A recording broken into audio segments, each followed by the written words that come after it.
All right, so one of the things we're going to be learning how to do is to pour our own plates. And so we already have our little Bunsen burner set up over here, boiling some water using a blue flame. And so inside of it, I already have 2 talls of agar.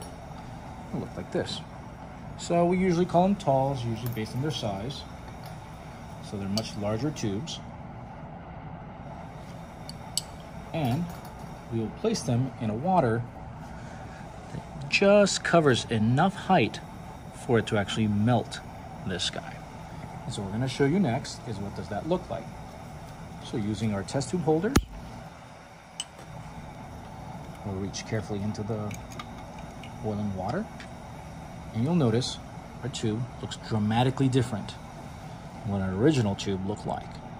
It goes from this opaque color to this translucent color, but it also turns from this kind of dull yellow to this golden color, kind of coppery color that is transparent.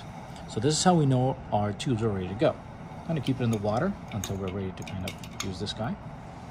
But what we're going to do is take our melted tall and aseptically transfer it to a regular plate, this guy. So here's what we're going to do. Once we're ready, we'll take our melted agar, making sure that it's fully melted. Sometimes we have to give it a little bit more time. Otherwise, it forms these little plugs or clots, and then they don't pour very well. And then very carefully pour it onto our plate. Now, we don't really want to open this up simply because then the air itself will contaminate it, so we'll try and keep it as close as possible. So I'm going to take this guy, ready to go. You can see it's kind of gold and nice and liquid. And move this guy out of the way.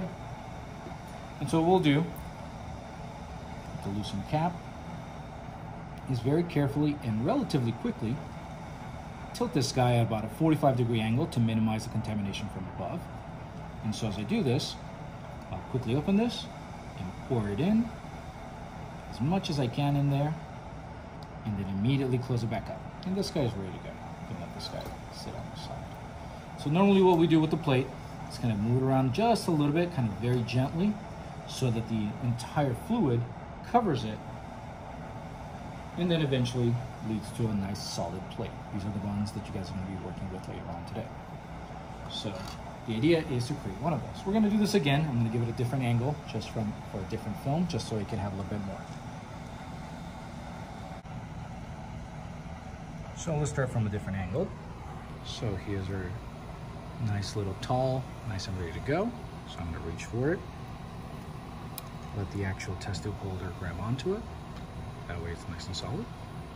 Here's our golden color transparent medium. I'm gonna bring it down here.